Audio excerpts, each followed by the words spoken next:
Hello दोस्तों, स्वागत है आपका हमारी इस नई वीडियो में। आप देख रहे हैं आपका अपना यूट्यूब चैनल अप्रेंटिसशिप गाइड, जिसमें है ऑल अबाउट अप्रेंटिसशिप ट्रेनिंग। दोस्तों, टाटा स्टील के बारे में तो सभी जानते हैं। देश की बड़ी प्राइवेट सेक्टर की कंपनी है और टाटा स्टील जो कि स्टील प्रोडक्शन का काम है ये करती है। इसके द्वारा यहाँ पे आईटीआई पास आउट कैंडिडेट के साथ ही जिन कैंडिडेट के पास में इंजीनियरिंग में डिप्लोमा की क्वालिफिकेशन है, जिन कैंडिडेट के पास में ग्रेजुएशन पास आउट की क्वालिफिकेशन है जनरल स्ट्रीम में, तो उनके लिए यहाँ पे अप्रेंटिस की वैकेंसी निकाली गई। एलिजिबल कैंडिडेट है, इसमें अपना एप्लीकेशन फॉर्म सबमिट कर सकते हैं। इसके लिए इसके द्वारा एक ऑफिशियल नोटिस है वो जारी किया गया। यहाँ पे आप देख सकते हो apprenticeship training opportunity 2025 Tata steel wires division और जो टिन प्लेट डिवीजन है जमशेदपुर, उसकी ओर से रिक्रूटमेंट है वो निकल के आई है। 6 जून 2025 है, इसको इसका ऑफिशियल नोटिस है वो जारी किया गया। अब एजुकेशन क्वालिफिकेशन की अब यहाँ पे बात करें तो कैंडिडेट के पास mechanical, production, electrical, electronics, IT, metal की इंजीनियरिंग की क्वालिफिकेशन है वो होनी जरूरी है। यानी कैंडिडेट के पास में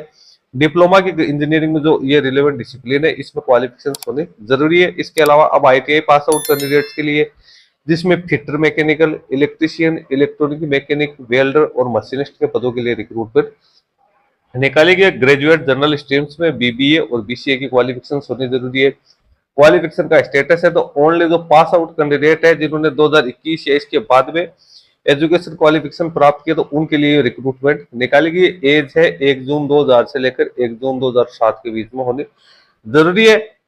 इसके साथ ही अप्रेंटिसशिप का कॉन्ट्रैक्ट है तो 1 साल के लिए यहाँ पे कैंडिडेट है उसको अप्रेंटिसशिप के लिए रखा जाएगा। डीबीटी और स्टाइपेंड की रिक्वायरमेंट है तो कैंडिडेट का बैंक अकाउंट, आधार सीडेड यहाँ पे होना जरूरी है। कैंडिडेट के पास में पैन कार्ड है वो भी होना जरूरी है और वो भी आधार से लिंक होना जरूरी है। तो ये तो जो इनके इंस्ट्रक्शंस है वो यहाँ पे क्लियर किए हुए हैं। इंस्टीट्यूट के type government, private, diploma, ITI institution से कैंडिडेट पास आउट होना जरूरी है। गवर्नमेंट से हो चाहे प्राइवेट से हो तो उसमें कैंडिडेट के बाद डिप्लोमा या आईटीआई होनी जरूरी है। डोमिसाइल है तो झारखंड के कैंडिडेट के लिए रिक्रूटमेंट है वो निकाली गई है। इसके बाद में ट्रेनिंग है वो यहाँ पे 1 साल के लिए रहेगी। कैंडिडेट इसका एप्लीकेशन फॉर्म एनईपीएस पोर्टल, जो आईटीआई पास आउट वाले एनईपीएस पोर्टल से और डिप्लोमा वाला एडनेटीएस पोर्टल के माध्यम से अपना एप्लीकेशन फॉर्म सबमिट कर सकते हैं। 1 साल की ट्रेनिंग कंप्लीट होने के बाद कैंडिडेट है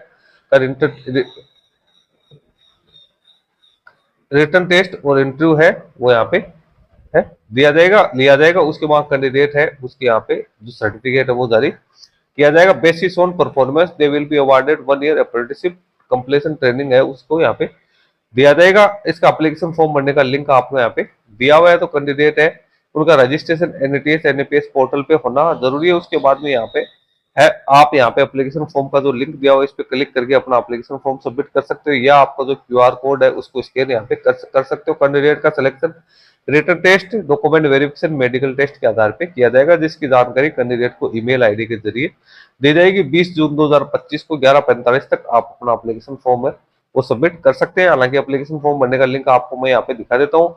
ये एप्लीकेशन फॉर्म भरने का लिंक आपको दे रखा है, जिसमें आपको अपना नेम, आपके आपकी date of birth, gender, community, domiciles आपको डालना है, झारखंड या अदर्स जो भी है, ईमेल आईडी आपको डालनी है, confirm email ID, mobile number, alternate mobile number, Aadhaar card, minimum education qualification से, और उसके बाद में आपको सबमिट यहाँ पे करना है। तो जो भी कैंडिडेट इसमें एप्लीकेशन फॉर्म भरने के इच्छुक है वो कैंडिडेट इसके ऑफिशियल जो ये लिंक दिया हुआ है इसके माध्यम से अपना एप्लीकेशन फॉर्म सबमिट कर सकते हैं। दोस्तों, इस वीडियो में इतना ही। वीडियो अच्छा लगे तो लाइक शेयर करना, तो क्वेरी है तो आप हमें कमेंट करके बता सकते हैं। धन्यवाद।